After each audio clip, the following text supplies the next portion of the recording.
हम बात करेंगे ट्रेंडिंग स्टॉक्स को लेकर के, खासतौर से जो स्टॉक्स गूगल में ट्रेंड कर रहे हैं, जो स्टॉक्स खबरों के चलते ट्रेंड कर रहे हैं, कुछ में बहुत तेज गतिविधि है, तेजी के साथ किसी में बहुत गिरावट है। तो इन तमाम चीज़ों को लेकर के आते हैं स्क्रीन पर और अंबाला मैम से ही शुरू करने चाहेंगे। और अंबाला मैम, जरा ये भी बताइएगा कि आपकी ये जो मुस्कुराहट है इसके पीछे राज क्या है। अदानी एनर्जी से शुरू करना चाहेंगे। 4.25% की तेजी, 1752 का लेवल। अदानी एनर्जी को लेकर के आपसे कल परसों में भी बात हुई थी और सकारात्मक रुख था आपका, अभी क्या करें?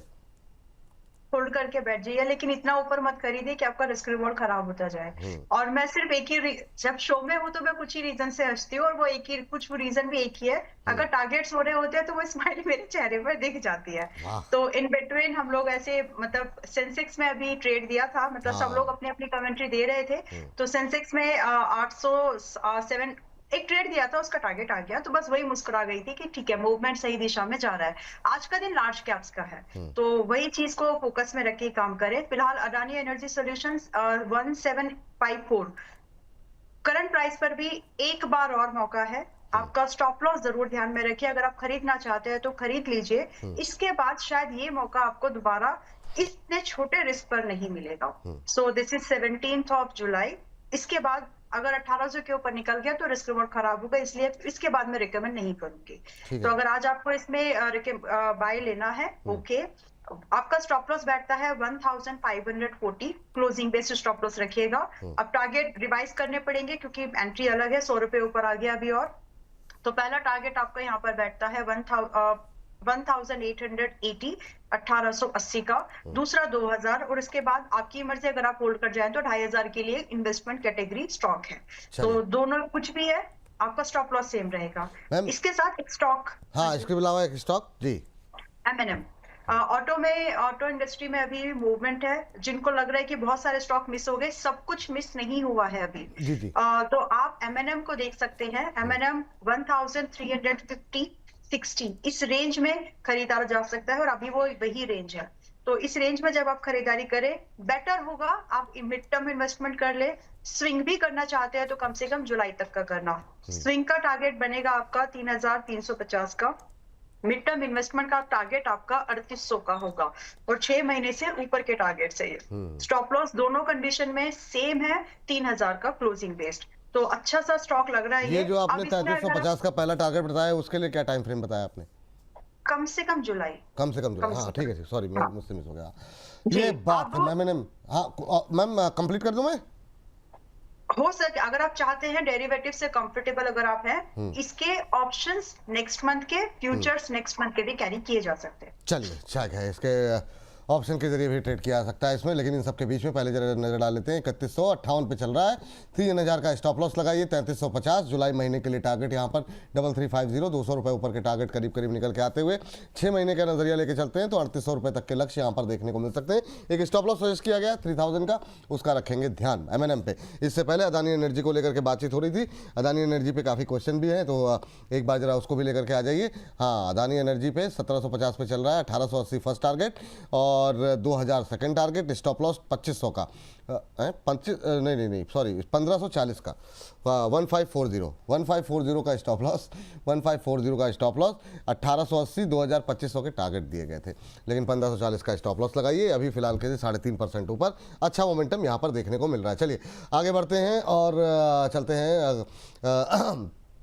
अगले हमारे एक्सपर्ट के पास। और सर जरा सोना BLW देखिए प्रदीप सर, अच्छा मोमेंटम दिखा रहा है 700 के आसपास, 2-2.25% के आसपास की मजबूती यहाँ पर देखने को मिल रही है। और सर आप एक साइड निकाल के रखिएगा। रचित सर देखिए जरा क्या हो रहा है। पहले जरा सोना BLW पे जान लेते हैं। सर बने रहना चाहिए, स्ट्रेंथ है ऑलरेडी स्टॉक में। एक बार मुझे लग रहा है कि 735 से 740 का टारगेट यहाँ पे इमीडिएट लेवल पे होना चाहिए। 2-1 दिन के अंदर ही अंदर बने रहने का सलाह होगा। स्टॉप लॉस इस केस में आपको 671 के लेवल पे मेंटेन करके चलना चाहिए। ठीक है सर, एक साइड में जरा ऑटो इंसलरी इन सब में थोड़ा सा मोमेंटम आज बना हुआ है। इस मोमेंटम को कहाँ कहाँ प्ले किया जा सकता है, वो थोड़ा मौके ढूंढ रहे हैं। कुछ एक आपने टारगेट भी हिट कराए थे लास्ट वीक। अभी क्या करना चाहिए एक साइड में? नहीं सर, कल भी टारगेट हिट कराए थे। हाँ, GNA एक्सेल, नहीं हाँ किसमें 496 पे GNA एक्सेल दिया था। हाँ, GNA एक्सेल, हाँ, 2 रुपए हो गया था। हाँ। और एक सर, अब क्योंकि हम ये बात कर रहे हैं एकदम से मेरे दिमाग में आ गई, आप प्लीज सब लोग ना थोड़ा सा संभल के काम किया करिए। और ये मैं क्यों बोल रहा हूं सर, छोटे शेयर ऊंची छलांग हमने करी थी, तब पीपीएपी पे बाय कॉल दी थी, तब 317 323 चल रहा था, मंडे को 323 रुपए खुला था, 352 का पहला टारगेट था। एक कमेंट में पढ़ रहा था 366 पे 2500 शेयर खरीद ली, फर्स्ट टारगेट हिट हो गया है। हमारी बाइंग प्राइस से इतना ऊपर अगर आप खरीदेंगे, हो अच्छा सकता है उन्होंने देखा ना हो शो ना सर, ये भी तो हो सकता है। नहीं सर, तो आपने अगर कॉल सुनी है कहीं पे, अगर देखी हाँ है, अगर तो सुनी है लेवल्स तब तो गलती है, बिल्कुल बिल्कुल। हाँ, तो लेवल्स, क्योंकि उसमें लिखा गया है कि रचित खंडेलवाल के कहने पे ली गई। अरे तो रचित खंडेलवाल ने जिस भाव पे दिया था, आप कहाँ खरीद रहे हैं? तो थोड़ा सा अपना वो मॉनिटर करके रखिए। ये रिक्वेस्ट रहेगी सर सबसे। उसके साथ साथ आप देखें एक्साइड इंडस्ट्रीज सर, इस पे रिसेंट टाइम्स में भी कवरेज हमारा रहा ही है, और अभी भी अच्छा लग रहा है जिस तरीके से ये पोजीशनड है। फर्दर अपमूव आपको आता हुआ दिखेगा इसमें, और हम समझते हैं कि अब ये आपको क्लियर केस जो बहुत नियर टर्म टारगेट्स देखने को मिल रहे हैं, दैट इज 462 के बाद एक आपको मीडियम टर्म में 530 तक के लेवल्स दिखा सकता है। अगर पोजीशन है तो बना के रखें, अगर नहीं है और बनाना चाह रहे हैं तो स्टैगर्ड मैनर में बनाइए। आपके लिए जो रेंज खुलती हुई आ रही है वो करीबन 34 रुपए की रेंज है। ये यहां से लेकर 400 रुपए तक आपको आता हुआ दिख सकता है। अपनी पोजीशन स्टैगर्ड मैनर में बनाइएगा, और स्टैगर्ड मैनर में बनाते हुए आपको एक स्टॉप लॉस भी हम सुझाव देते हैं 388। If it hits on closing basis, उसके नीचे बंद होता है, नेक्स्ट डे फर्स्ट हाफ में उसके नीचे मेंटेन करता है, तो वीकनेस क्रीप इन होगी। तो 388 के स्टॉप लॉस के साथ इस पर्टिकुलर पोजीशन को आप बना सकते हैं। चलिए ये बात है, 2.25% की तेजी, 462 530 ये जो है टारगेट यहाँ पर निकल करके आए हैं। 388 का लगाएं यहाँ पर स्टॉप लॉस, 431 के आसपास अभी चलता हुआ दिखाई दे रहा है एक्साइड इंडस्ट्रीज का शेयर। चलिए बाला मैम, दो शेयर, अब दो शेयर जो है डिस्कस करते हैं। एक तो मैम आपकी राय जानना चाहेंगे मीशो को लेकर के। मीशो हमारी कवरेज में रहा, अच्छा चला, लेकिन उसके बाद इस हफ्ते थोड़ा सुस्ताया भी है, लेकिन आज फिर 1.5% के आसपास की मजबूती देखने को मिल रही है। लेकिन एक महीने में करीब 14% की रैली के बाद अभी क्या करना चाहिए मीशो में, और ये क्या टारगेट क्या रखें? 200 के ऊपर अभी भी खरीद सकते हैं क्या, 188 189 के आसपास? दूसरा एजिस लॉजिस्टिक्स पे जरा एक नजर डाल लीजिए, वहां पे क्या व्यू रहेगा आपका? ऑलराइट, मीशो तो 187 के पास में 170 छोटा स्टॉप लॉस लगाकर यहाँ पर एक बार अटेम्प्ट कर सकते हैं, बट स्टॉप लॉस नजदीक रखेगा, क्योंकि 170 के नीचे अगर जाता है तो 155 तक की गुंजाइश हो जाती है। तो इसीलिए 170 स्टॉप लॉस, 187 पर करंट प्राइस अप्रोक्सीमेट चल रहा है। 205 मैंने टारगेट छोटा किया है, पहले 210 था, तो 205 और 240 इन दो टारगेट्स के लिए आप इसमें अटेम्प्ट कर सकते हैं। एजिस लॉजिस्टिक्स, विपुल जी, रिकमेंडेशन पहले से रही है, और बहुत मतलब आप क्या वर्ड यूज करते हैं, बहुत धुआंधार मूवमेंट हुआ है इसमें। तो फिलहाल के लिए अब इसमें ये वैसा काउंटर नहीं है जहां पर बार बार मूवमेंट एक ही जैसा होता रहे कम टाइम के अंदर में, तो इसकी चाल थोड़ी सी अलग है। तो अगर आप इसमें नहीं है अब मत आइए, लेट हो गए हैं। इसके अलावा दूसरा काउंटर जो हम लोग डिस्कस कैसी कर रहे चाल है हैं, इसकी, मतलब वैसी नहीं है तो कैसी है? बहुत ओके, सो और इसको रिफाइंड या क्या बोलते हैं उसको, और भी प्रोफेशनल वर्ड्स में बहुत हाई बीटा काउंटर है, और अगर हाई प्रॉफिट जनरेट होता है, हाई अल्फा जनरेट होता है, तो हाई बीटा उसमें इनहेरिटेड है। तो अगर आपका इंडेक्स 2 पॉइंट चलेगा तो 10 पॉइंट चलता है, वो मूवमेंट करता है ये, उससे भी ज्यादा समटाइम्स। तो फिलहाल के लिए stock since we recommended like 630 something पर 1400 के ऊपर गया है, तो 120 टके से ज्यादा का गेन है। अब इसलिए समझा रही हूँ, सही समय नहीं है ये, अगर आपके पास में है तो होल्ड कर जाइए।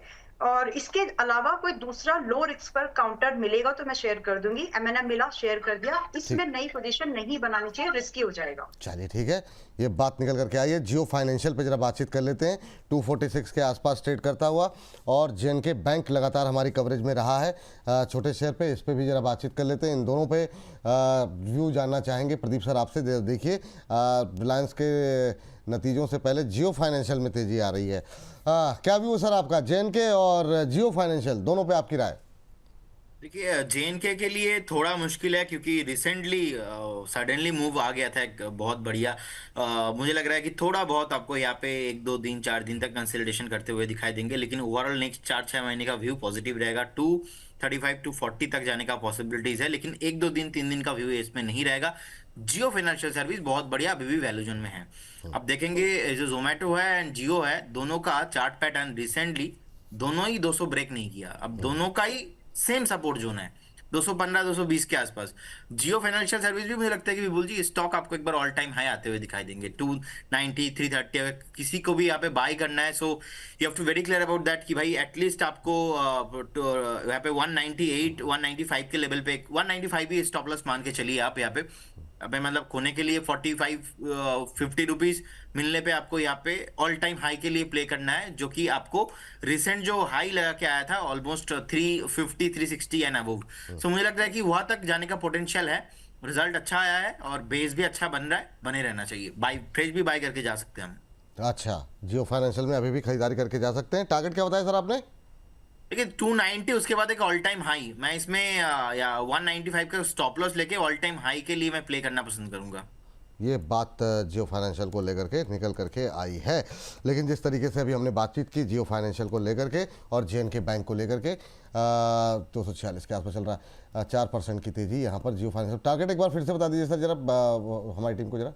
सर 290 उसके बाद 350 दोनों टारगेट लेके चलिए। हाँ। 325 30 क्रॉस करने के बाद सबको रिव्यू करना चाहिए, बिकॉज ऑल टाइम हाई के आसपास आने पे सेलिंग प्रेशर भी आ सकता है। उस टाइम पे ये फंडामेंटल ड्रिवन रैली होगा। ये ऐसा डेड कैट बाउंस आपको इमीडिएटली 2-1 दिन का कॉल नहीं है, 6-8 महीना टाइम लग सकता है। 4 महीने टाइम लग सकता है। और अभी 245-46 के आसपास 4.25% ऊपर माफ कीजिएगा 290 के टारगेट के लिए खरीदारी करने की सलाह यहाँ पर निकल करके आई है जियो को लेकर के। लेकिन जिस तरीके से जियो है, जिस तरीके से JNK बैंक है, ऐसे बहुत सारे शेयर हैं जो कि 200 रुपये से सस्ते हैं और जहाँ पर बहुत सारे मौके दिखाई दे रहे हैं और वहीं पे मौके बन भी रहे हैं, क्योंकि बड़े सारे दिग्गज शेयर जो है वो थोड़ी सी सुस्ती दिखा रहे हैं।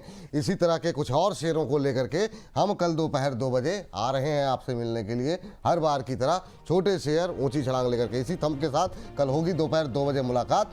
अब कौन से छोटे शेयर लगाएंगे ऊँची छलांग, ये 4 शेयर तो आपको दिखाई दे रहे हैं स्क्रीन पर, लेकिन इसके अलावा हम करीब 50-60 शेयरों को लेकर के डिटेल में होगी बातचीत। तो कहीं पर भी कोई कार्यक्रम आपका है तो उसको प्रीपोन कर दीजिए, पोस्टपोन कर दीजिए दोपहर 2 बजे। वैसे भी इतनी गर्मी में दोपहर के 2 बजे कहाँ जाएंगे, बैठिए साथ में।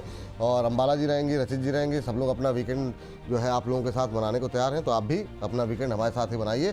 क्यूपिड में क्या चाल चल रही है, ग्रुप फिर से आज चलता हुआ दिखाई दे रहा है। जियो फाइनेंशियल की बात हम कर ही रहे हैं। वेदांता को लेकर के बहुत सारे सवाल हैं, तो वेदांता पावर तो आपको दिखाई दे रहा है। वेदांता के बाकी शेयरों पर क्या करें ये भी कल पता लगेगा दोपहर 2 बजे। तो अपना जो भी कार्यक्रम है वो पहले से तय कर लीजिए, दोपहर 2 बजे हमारे साथ गुजारिए वक्त। और चलते हैं रचित सर के पास। रचित सर, जैसा कि हम लोग लगातार जब कार्यक्रम शुरू हुआ था तब से कह रहे हैं, कल का दिन काफ़ी है होने वाला है महत्वपूर्ण इस लिहाज से कि कल जो है बहुत सारे दिग्गज बैंकों के नतीजे आ रहे हैं। HDFC bank, Axis bank, Kotak bank, ICICI bank जैसे टेक महिंद्रा के भी नतीजे आए हैं, उस पर भी बातचीत करेंगे। लेकिन जरा 2 बैंक आप ले लीजिए सर फटाफट, HDFC और एक्सिस, इन 2 पे आपकी राय जानना चाहेंगे।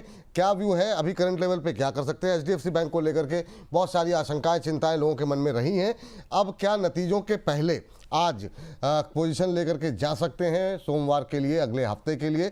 और बैंकों से जो बिजनेस अपडेट्स हमारे सामने आए वो उत्साहजनक रहे, लेकिन शेयर उतने चले नहीं। बैंक निफ्टी चला नहीं लेकिन टूटा भी नहीं, मतलब यहाँ से कोई नकारात्मक संकेत भी नहीं मिल रहे हैं। आपकी राय HDFC बैंक और एक्सिस बैंक को लेकर के? सर दुनिया में ना बहुत सारे रहस्य हैं, और ये मैं क्यों बोल रहा हूं क्योंकि पिछले 6-8 महीने से उन रहस्य में ना एक HDFC बैंक भी जुड़ गया है। और ये बात आप देखिए सर, इसके लिए ना 824 का एक डिसाइसिव लेवल था और इसने ब्रीच भी किया, ऐसी बात नहीं तोड़ा भी, मगर अभी भी उसके नीचे मेंटेन कर रहा है। जो कॉर्पोरेट गवर्नेंस के इश्यूज थे वो खत्म होते हुए आपको दिख गए हैं। अब सवाल ये उठता है कि ठीक है, ये सब कहानियां हो गई, करना क्या चाहिए? देखिए बहुत क्लियर बात है, ये कहीं ना कहीं 824 के ऊपर बहुत कंफर्टेबली अपने आप को मेंटेन नहीं करता हुआ दिख रहा है। और अगर आप इसमें एज अ पोजीशन नहीं लेके बैठना चाह रहे हैं कम से कम 1 से 1.5 साल 2 साल, तो मैं कहूंगा शांति लगा के रखिए इसको। 854 के ऊपर अब सस्टेन करने दीजिए, क्योंकि 24 के ब्रेकआउट को एक बार ये फेल कर चुका है। 54 के ऊपर जब ये सस्टेन करेगा तो इसका ओल्ड ग्लोरियस लेवल्स जो थे 860 और 860 के बाद बहुत जल्दी 1040 तक भी दिखाएगा। तो इन्वेस्टमेंट करना चाह रहे हैं स्टैगर्ड मैनर पे, यहां पे भी कर सकते हैं। बट अगर ट्रेडिंग के पॉइंट ऑफ व्यू से देख रहे हैं तो बहुत अनडिसाइसिव है, दूर बैठे रहिए, देखेंगे ऊपरी लेवल्स पे ये क्या करता है। चलिए अब आ जाते हैं जी हाँ सर, अगला अगला जी। अब आ जाते हैं सर एक्सिस बैंक पे। एक्सिस बैंक अच्छा परफॉर्म किया है, कोई प्रॉब्लम वाली बात नहीं है। थोड़ा सा एक डाइसी मूवमेंट पूरा बैंक निफ्टी दिखा रहा था, इसलिए आपको 1298 लेवल्स और 50 डे मूविंग एवरेजेस को ब्रीच कर दिया था। अब उन्हीं लेवल्स में मेंटेन कर रहा है। रिजल्ट्स हम एक्सपेक्ट कर रहे हैं कि ढंग के आने चाहिए, इनके जो अपडेट्स आए हैं उसके हिसाब से 1368 और 1368 के बाद आपको बहुत कंफर्टेबली ये 1440 तक के लेवल्स दिखा सकता है। पोजीशन है, बनाए रखें। अगर हमारी कमेंट्री के बाद पोजीशन बनाना चाह रहे हैं तो एक चीज समझ लीजिएगा, एक्सपेक्ट कर रहे हैं। अगर रिजल्ट्स अच्छे नहीं आए तो फिर हो सकता है आपको ये 1272 1268 तक के लेवल दिखा दे। वो स्टॉप लॉस नहीं होगा क्योंकि वो 200 डे मूविंग एवरेज होगा। वहां पे हम रिकंसिडर करेंगे कि आपको और बाइंग पोजीशन बनानी चाहिए या इसी में बने रहना चाहिए। ये बात है। एक हमारे दर्शक हैं दिलीप कुमार जी, कह रहे हैं जीएनए एक्सेल में 8,000 रुपये का प्रॉफिट बुक कर लिया है, 505 की बाइक दिया था रचित सर ने, 595 डन। विपुल जी सवाल नहीं लेते हैं, बस 2 दिन हो गए। थैंक यू रचित जी। तो ये आपके लिए धन्यवाद प्रस्ताव दी जाए। लेकिन दिलीप कुमार जी, आप की टिप्पणियों से जो है ना मन कई बार आहत हो जाता है। कल आपने फिर से शाम के 4 बजे में देख रहा था, क्या कुछ लिखे जा रहे हैं, है ना। भाषा का संयम बहुत ज़रूरी है। पैसे कमा लिए अच्छी बात है, लेकिन थोड़ा सा संतुलन बना करके रखिए। और इतने सारे लोगों से सबके सवाल एक बार में नहीं हो सकते, ये प्रैक्टिकल प्रॉब्लम है। ये सबको, सभी दर्शकों को समझना चाहिए। कुछ सवाल, और ये सेगमेंट जो है वैसे भी सवाल जवाब का नहीं होता, तो वो सवाल जब सबके आ जाएँ कार्यक्रम में वो संभव नहीं है। इसके लिए आप लोग कितने भी नाराज हों, सबके सवाल एक बार में नहीं हो सकते। तो ये थोड़ा सा समस्या को समझा कीजिए। चलिए आगे बढ़ते हैं और चलते हैं अगली टिप्पणी के लिए। और एक तो मैं रचित सर का चेहरा देखता हूँ तो रचित सर के फेस एक्सप्रेशन बहुत तेजी से बदलते हैं, एकदम से अद्भुत है। सर मैं समझ नहीं पाया एक्चुअली, मैं यूजुअली कोई बात नहीं सर, वैसे तो आप सारे कमेंट पढ़ते हैं, कल मिस हो गया होगा सर आपसे। एक सेकंड सर, अभी थोड़ा सा तेजी के साथ आगे बढ़ा जाए क्योंकि 8 मिनट के अंदर बाकी कार्यक्रमों को थोड़ा सा कवरेज में लेकर के आ जाए। अंबाला मैम, एक फेडरल बैंक के भी रिजल्ट्स आने वाले हैं, तो फेडरल बैंक भी जरा अपनी कवरेज में लेकर के आ जाइए फटाफट। आज तेज भी ये भी है, तेज है, 3.25% के आसपास की मजबूती जो है देखने को मिल रही है। इसके अलावा मैम जरा एक सरसरी निगाह जो है डालेंगे, कुछ एक वेक्टर फूड को लेकर के देखिए मैम, यहाँ पे क्या हो सकता है। गुड, अच्छा काउंटर पकड़ा आपने। ठीक है, तो फिलहाल के लिए फेडरल बैंक बहुत ऊपर है। उतने ऊपर फ्रेश पोजीशन बनाने की स्विंग ट्रेडर्स को मेरी सलाह नहीं है। इससे अच्छा counter when I am saying इसमें नहीं तो किसमें, सेंट्रल बैंक अभी भी ठीक लग रहा है। फेडरल बैंक की जगह पर आप सेंट्रल बैंक को चूज कर सकते हैं। फिलहाल चल रहा है 32 रुपए 56 पैसे के आसपास, 56 इसका वेरी गुड, 32 रुपए 56 पैसे के आसपास चल रहा है। यहाँ पर अगर हम ये रिस्क लेते हैं तो विपुल जी खोने के लिए काफी कम है। 29 रुपीज 50 पैसे का पैसा स्टॉप लॉस आपका बैठता है सिर्फ, और टारगेट आपके 38-45 के मिनिमम होंगे। तो जिनको बैंक में ही पैसा बनाना है तो they can consider central bank instead of. Target stop loss एक बार फिर से रिपीट कर दीजिए मैम जरा प्लीज, है ना। 29 रुपए 50 पैसे करंट प्राइस के पास एंट्री, 38-45 मिनिमम, 3 महीने का 38-45 मिनिमम, 3 महीने से 6 महीने के व्यू पर। 38 और 45 दो टारगेट अलग अलग है ना। हाँ जी, या 38 रुपीज 45 पैसे बोला आपने ना ना ना, हाँ ठीक, 38 रुपए एंड 45 रुपए हाँ, दो टारगेट्स है। हाँ। तो अगर आप 3 महीने तक का होल्ड करेंगे तो 38 रुपए की एक्सपेक्टेशन रखिए, और अगर आप 6 महीने का होराइजन लेके जा रहे हैं तो 45 के लिए भी कैरी कर सकते हैं। ठीक। वो पहले आपने एंड नहीं बोला था ना, तो मैंने मतलब थोड़ा सा कंफ्यूजन हो गया, मैंने कहा क्लियर कर दें। 29 रुपए 50 पैसे का स्टॉप लॉस, 38 रुपए पहला टारगेट, 45 रुपए दूसरा टारगेट, फर्स्ट टारगेट 3 महीने के नजरिए के साथ रखें। मिस्टर बेक्टर फूड मैम बोला नहीं आपने। हाँ जी, ठीक है। इस हफ्ते अच्छा चला, मिसेस अच्छा मिसेस, सॉरी वो थोड़ा सा, अच्छा ओहो, चलिए चलिए चलिए ठीक है मैम, वो थोड़ा तो एनीवेज ये छोटे शेयर ऊंची छलांग में ना एक बार डिस्कस हुआ था और 165 के आसपास हुआ था, राइट, 165-70 की रेंज में, और 200 रुपए का टारगेट था, वो आज आया है। इसीलिए मैंने जब आपने वेक्टर फूड का नाम लिया तो मेरे मुझसे अचानक इसीलिए निकला था, बहुत बढ़िया, अच्छा है कि मुझे अपडेट का मौका मिल जाएगा। एनीवेज वेक्टर फूड में आज की डेट में भी अभी तो व्हाट डू वी कॉल, अभी तो पार्टी शुरू हुई है, टाइप्स वाला मूवमेंट है अभी, तो ये बहुत कंसोलिडेशन रेंज है जहां पर 160 से 200 कि जो 210 तक की जो रेंज है, यहाँ पर एक्यूमुलेशन दिखेगा आपको, वॉल्यूम्स बढ़ते हुए दिखना शुरू हो चुके हैं ऑलरेडी। तो यहाँ पर अभी 192 का ही भाव है। यू आर नॉट लेट, आप लेट नहीं है। जिनको लग रहा है कि पहले नहीं देखा, अगले हफ्ते हम इसको डिस्कस करने फिर जा रहे हैं छोटे शेयरों की छलांग में। तो आज भी 192 के आसपास है। अगर आप इसमें एंट्री के बारे में सोचे, बिल्कुल देखिए और कर सकते हैं स्ट्रेट वर्ड। और यहाँ से 230 और 280 कम से कम, ये दो टारगेट, और मूवमेंट बहुत अच्छा हो सकता है। स्टॉप लॉस यहाँ पर 164 जो पिछले हफ्ते का लो पॉइंट है, उसी को स्टॉप लॉस लगा करके एंट्री बनाई जा सकती है। हाँ चलिए, तो ये बात निकल करके आई है और चलते हैं प्रदीप सर के पास। अच्छा प्रदीप सर, मतलब क्या बोला जाए, मुझे लगा कि चलिए ठीक है, इस हफ्ते हो सकता है थोड़ा सा और टूट जाए क्यूपिड, तो जो आप लेवल कह रहे थे वो लेवल देखने को मिल जाए। आज हमको लगा भी कि ये जब 208 के नीचे जाता हुआ दिखाई दिया, 207.20 का लो लगाया, लेकिन वहीं से बाउंस बैक कर गया, फिर से 214 पे आ गया। सर क्या करें सर, अभी के लिए क्या सलाह रहेगी? देखिए, आज से 5-6 दिन पहले एक बार आया था, एक बार बस थोड़ा टाइम के लिए ही है, 178 180 के आसपास आया था, लेकिन तुरंत बाउंस कर गया फिर से। तो जितना कमजोर होना था एक बार तो हो चुका है। अब द थिंग इज कि देखिए, मैं कंफर्टेबल नहीं हूं अब इस जोन पे बाई करना, जैसे कि मेरा सेम व्यू रहता है। अगर ऐसा कोई स्टॉक मैं पकड़ लेता हूं और व्यू दे देता हूं, व्यू तो मैं चेंज करूंगा नहीं, चाहे वो स्टॉक प्राइस ना आए, नहीं लेंगे। फ्रेश बाय करने में थ्रेट है बहुत, कभी भी नीचे गिर सकता है। तो क्यूपिड हो, आप रडार पे रखिए। 6 महीना, 5 महीना, 3 महीने में एक एक बार ही एंट्री देता है, डेली डेली क्यूपिड में एंट्री नहीं मिलेगा। अच्छा खासा सेलिंग चाहिए होगा, अच्छा खासा पैनिक जोन चाहिए, अगर वो मिलता है तब जाके फ्रेश बाय कीजिए। Otherwise enjoy the rally. जिनके पास है पोजीशन, जिन्होंने राइट टाइम पे एंट्री लिया है, रिवॉर्ड भी उनको मिलना चाहिए। 280 330 ऑन द वे, बहुत जल्दी आपको आते हुए दिखाई देंगे, लेकिन फ्रेश एंट्री नॉट अलाउड अभी। हाँ चलिए, तो फिलहाल के लिए क्यूपिड पे अभी एंट्री नहीं है।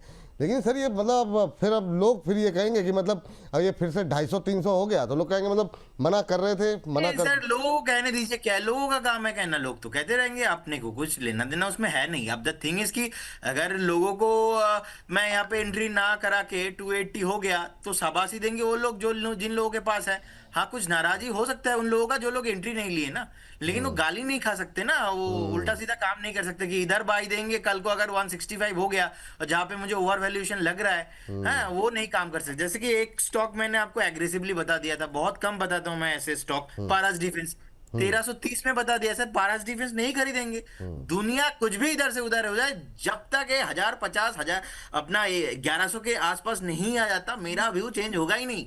1330 पे बताया, 1350 बताया, देखिए घूम फिर के आ रहा है ना नीचे। So today tomorrow it will take some time, आ जाएंगे, कोई हड़बड़ी नहीं करना है यहाँ पे। चलिए, हड़बड़ी नहीं करनी है यहाँ पर, ये राय यहाँ पर निकल करके आई है। एफकॉन्स पे जरा बातचीत कर लेते हैं सर। एफकॉन्स इंफ्रा जरा लेकर के आ जाइए रचित सर। और इसके साथ साथ एक शेयर और नील कमल को देखिए जरा। नील कमल जो है कैसा लग रहा है आपको चार्ट पे?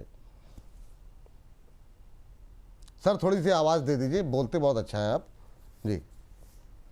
सर सिर्फ बोलते नहीं, और भी बहुत सारे काम बहुत अच्छे बाकी का पता नहीं सर मेरा, मुझे तो ये अभी तो मैं खाली बोलने की बात कर रहा हूँ।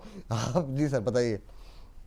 सर एफकॉन इंफ्रा देखिए बहुत टाइम से अंडर परफॉर्म कर रहा है, और अभी for the time being yes under performance continue रहना चाहिए। हम नहीं समझते कि 324 रुपए के ऊपर जब तक ये मेंटेन नहीं करता तब तक आपको इसमें कोई डेवलपमेंट देखने को मिलेगा।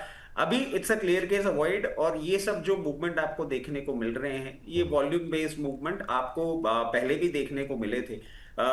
To put it right, 15th of April and 10th of June and 12th of May, उसके बाद ये लोअर साइड ही अपना मूव किया है, तो कुछ बहुत ज्यादा इंटरेस्टिंग नहीं दिख रहा है। अभी चाहें तो दूर रह सकते हैं। नीलकमल सर, जो कल मिसेस बेक्टर था आज वो नीलकमल है। सेम बात हुई है, फंड पोजीशन सेम फंड ने बाइंग पोजीशन बनाई है। नीलकमल जिस तरीके से आपको मोमेंटम करता हुआ दिख रहा है, इसके लिए एक इंपॉर्टेंट लेवल निकल के आ रहा है 1372। 1372 का आप स्टॉप लॉस लगा के इसको अपने पोजीशन में रख सकते हैं। 1568 तक के लेवल्स आपको ये दिखा सकता है। It is completely for Mrs Bector and Nilkamal. मैं सिर्फ ये बोलूंगा कि एक लिक्विडिटी बेस्ड रैली है, ट्रेंड चेंज होता हुआ अभी मैं नहीं देख पा रहा। अच्छा, ये बात है यहाँ पर। ट्रेन इन रेंज की टिप्पणी आई है, कह रहे हैं बिल्कुल सही कहा विपुल सर आपने, इसीलिए मैं आपसे कोई सवाल नहीं पूछता हूँ, कभी कभी कमेंट कर देता हूँ बस। अभी तो 3000 लाइव हैं, 3000 नहीं सर, 4000 होते हैं सामान्य तौर पर। इधर आप लोगों ने थोड़ा सा प्रेम अपना कम किया है, सामान्य तौर पे 4000 के आसपास रहते हैं। तो करें धीरे धीरे, ये 10,000 लाइव होने वाले हैं। बोनस की कुंडली बहुत स्ट्रांग है। बहुत बहुत धन्यवाद सर। बोनस की कुंडली कैसे हो सकती है? बोनस थोड़ी ना हथेलिया है उसके पास। वाह वाह, ये गलत है, टेक्निकल गलत है। नहीं, मैं नहीं, इसको technically आप गलत सोच रही हैं। मैं नहीं मैं मानूंगा। आपको- अगर बोनस के बारे में कोई अच्छी बात कहेगा, मैं उसे स्वीकार करूंगा। नहीं, और मैं मानता हूँ बोनस की कुंडली बहुत स्ट्रांग है। एक सेकंड मैं बता देता हूँ। हथेली से पामिस्ट्री होती है, कुंडली होती है एस्ट्रोलॉजी से। कुंडली जो निकाली जाती है वो आपके डेट ऑफ बर्थ से, आपका जो टाइम ऑफ बर्थ है उससे निकाली जाती है। तो अगर ट्रेन इन रेंज ये कर रहे हैं तो फर्स्ट डे ऑफ शो जब स्क्रीन पे हिट हुआ है तब से इन्होंने कुंडली बनाई है, and that can be a Okay. Possibility. I buy into it. एक दिन बैठूंगा Okay, सर आपके मैंने साथ, भी ये भी। खरीद ली। हाँ, ठीक है। एक दिन ये भी बैठेंगे बढ़िया है, रजत सर के मतलब साथ। ज्योतिष में उतना ज्ञान नहीं है, कोई लेकिन बात नहीं। मुझे वही लगा कुंडली कैसे किसी ठीक है। मेरे लिए तो अच्छी बात है। हाथ से तो सकारात्मक, सिर्फ पामिस्ट्री होती है। हाँ, सकारात्मक बातें हैं, बस बस बस, उससे ज्यादा कुछ नहीं उतना चाहिए। बस। पॉजिटिव व्यू आते रहे, मतलब लोग अगर सकारात्मक बोल रहे हैं तो अच्छी बात है। इस पॉजिटिव बात के ऊपर एक और पॉजिटिव अपडेट। हाँ। पीएनसी इंफ्रा 9 फरवरी को दिया गया था और आज पीएनसी इंफ्रा का पहला टारगेट 254 का आ चुका है। एंड आई एम श्योर एक अच्छा प्रॉफिट वहां पर हो रहा होगा, क्योंकि अच्छा खासा मूवमेंट आया। और आपने एक स्टॉक अभी एफकॉन का नाम लिया था बिल्कुल। जी जी जी। तो ये जो इंजीनियरिंग इंफ्रास्ट्रक्चर वाली जो कंपनीज हैं जो कि टेंडर्स वगैरह में काम करती है जनरली, बड़े गवर्नमेंट प्रोजेक्ट्स के लिए स्पेसिफिकली, उनमें मूवमेंट है और वो कुछ दिन चल सकता है। तो जो भी अभी भी अगर आप खरीद के जा सकते हैं एफकॉन्स को। एफकॉन्स को खरीद सकते हैं। यस, पीएनसी इंफ्रा महंगा हो गया। अच्छा, एफकॉन्स को क्या बोल रही थी आप? अभी खरीद के जाएं अगर, तो फिर क्या स्टॉप लॉस टारगेट होंगे? Alright, just give me 1 second. Just 1 second. मेरी स्क्रीन पर था पीएनसी इंफ्रा। एफकॉन्स अभी आप खरीद बोल तो सकते एफकॉन्स हैं। पे रही थी जी, पीएनसी के No, बाद। they- अच्छा ठीक है, जब ओके उसका ओके, आप नाम बोलिए आया आप। तब उसको देख लिया। जी, जी, हाँ, बहुत जब अच्छी उसका बात। नाम आया तब देख लिया। तो 301 रुपए 50 पैसे पर चल रहा है। इसी प्राइस पॉइंट। वैसे इसका ट्रैक रिकॉर्ड कंपनी वाइज देखोगे तो खराब है, मतलब बदनाम रहती है कंपनी। जब से जी। लिस्ट हुई है तब से कुछ ना कुछ आता रहता है जी, न्यूज जी, में जी। इसके बारे में। जी। But still based on the price 301 रुपए 50 पैसे के आसपास चल रहा है, खरीदा जा सकता है। आपका स्टॉप लॉस दूर है, 260 रुपए closing base, very high beta counter. और जो पहला टारगेट यहाँ से बनता है वो भी आपका 370, दूसरा 410। अगर होल्ड कर जाए तो 450, और समय 6 महीने से ज्यादा नहीं देना है। पहला टारगेट 1 महीने के भी ऊपर है। चलिए, स्टॉप लॉस क्या बोला आपने? 370 410 के दो टारगेट यहाँ पर एफकॉन्स पे स्क्रीन पर अगर चाहें तो फटाफट दिखा दिया करिए। चलिए ठीक है, लगता है समय लगेगा अभी आने में। तो 370 410 दो टारगेट यहाँ पर दिए गए। स्टॉप लॉस क्या बोला मैम आपने? 260, वो भी क्लोजिंग बेस निकलिएगा। चलिए 260 का यहाँ पर रखिए स्टॉप लॉस। चलिए इस बीच जो है फटाफट जो है स्क्रीन पे लेकर के आते हैं मैम दो ऐसे सवाल जो कि लगातार। अच्छा, ये 207 से 216 हो गया, 8-9 रुपए भाग गया क्यूपिट। चलिए ठीक है, कोई बात नहीं, अब क्यूपिट तो चला गया। लेकिन मैम ये जो पिट रहे हैं अभी HFCL, मेरा सवाल आपका इसको लेकर के था कि अभी HFCL में जो आज 5% की गिरावट है, कैसे देख रहे हैं इसे और क्या करना चाहिए अभी करंट लेवल पे आज की इस पिटाई पे? और फिजिक्स वाला भी देख लीजिए जरा फटाफट, टाइम ज़्यादा हो गया है जी। ठीक है। 200 के ट्रेलिंग के साथ अगर आपकी कोई पोजीशन है तो अटेम्प्ट कर लीजिए। वैसे मुझे लग रहा है कि 200 हिट होगा। तो अगर आप चाहते हो तो 213 रुपए समथिंग मिल रहा है, आप चाहे तो लेके निकल सकते हैं। अगर आपकी कोई भी पोजीशन है तो आपकी किसी भी प्राइस की बाएंगे, आप ज्यादा नहीं खो रहे अभी। बट फिर भी वेट एंड वॉच वाली स्ट्रैटेजी भी होती है कि अगर प्राइस कोई सपोर्ट तोड़े तो ही निकले। उस कंडीशन में 200 रुपए closing base should be your stop loss. उस फ्रेश बाय की कोई विचार नहीं है विपुल जी यहाँ पर अभी। नाउ PWL फिजिक्स वाला आज गिरावट में है और होनी भी चाहिए थी, क्योंकि टारगेट्स वगैरह इसमें आ ही जी, चुके जी। थे बढ़िया से। जी, जी। अभी फिलहाल के लिए आज नहीं खरीदना चाहिए। ये गिरावट आपकी ना 115 तक और जा सकती है। आई एम नॉट श्योर आज के आज या फिर मंडे, लेकिन 115 के आसपास का लग रहा है। वहां पर एक बार रिव्यू कर लेंगे फ्रेश बाय किस भाव पर लेना चाहिए। So in case you are in, आपको 115 रुपए का स्टॉप लॉस ही मेंटेन करना चाहिए फिलहाल के लिए। ठीक है, ग्रो लेकर के आ जाते हैं सर के लिए। प्रदीप सर जरा ग्रो देख लीजिए एक बार कि कैसा लग रहा है आपको। और सर आईटी में जो मोमेंटम है इसमें क्या प्ले करना चाहेंगे? TCS आज भी 0.25% ऊपर, क्या कैसे देख रहे हैं सर ये दो लास्ट काउंटर जी? सर देखिए, ग्रो में मुझे लगता है कि बने रहना चाहिए। हमारा यहाँ पे कवरेज है, पॉजिटिव कवरेज है। 250 एंड 300 ऑन द वे आपको आते हुए दिखाई देंगे। थोड़ा 11-12 मंथ का टाइम फ्रेम रहेगा। आईटी में भी मैं लास्ट हो गया है कुछ दिन, हमने एक आईटी स्मॉल कैप फंड भी लॉन्च किया है एंड मैं आईटी में पॉजिटिव हूँ। आईटी में एक्चुअल में हुआ क्या है, जितना पिटाई हुआ है, मैं कल भी आपको बोल रहा था ना कि दर्द इतना भी नहीं होना चाहिए कि बाद में कोई दर्द मतलब वो सहने का वो क्षमता चला जाए और बाद में हमको कुछ फीलिंग ही ना हो जाए। तो आईटी में सर वो इतना पिटाई हुआ है ना, वो भूलभुलैया का मंजुलिका जैसा सिचुएशन है अभी आईटी स्टॉक का। आप नेगेटिव न्यूज लेके दिखाइए, आईटी नहीं गिरेंगे क्योंकि गिर गया है। ये जो अभी वार को लेके जो नॉर्मलाइज्ड हो गया ना, अभी कल भी परसों भी हुआ है हरमुज में प्रॉब्लम, कुछ मार्केट रिएक्ट नहीं कर रहा है क्योंकि नॉर्मल हो गया है, अभी डेली का चल रहा है। तो आईटी नहीं गिरेंगे, बेस बन रहा है, मूव भी आते हुए दिखाई देंगे, बने रहना चाहिए। Inter, TCS, Wipro, Infosys stocks में मैं मुझे लगता है कि एक वैल्यू जोन के आसपास है। पहला जो मूव होगा वो थोड़ा डेड कट बाउंस, उसके बाद थोड़ा बहुत टाइम टेकिंग, लेकिन यहाँ से जो रैली होगा ना एक्चुअल में वो फंडामेंटल ड्रिवन होगा। वो विदाउट अच्छा गुड रिजल्ट, मैनेजमेंट का गाइडेंस, वो नेक्स्ट 3-4-5 क्वार्टर मुझे लगता है कि यहाँ पे वेट करके जाना चाहिए। लेकिन वैल्यू बाइंग हो गया है, जब रिजल्ट आएंगे उस टाइम पे भी स्टॉक भाग जाएगा, तो वो मौका नहीं छोड़ना चाहिए। चलिए ठीक है, अब जरा बहुत त्वरित गति में 1 मिनट के अंदर तीनों लोगों की टिप्पणी चाहिए। मैं एक बार नाम ले लेता हूं सारे शेयरों के।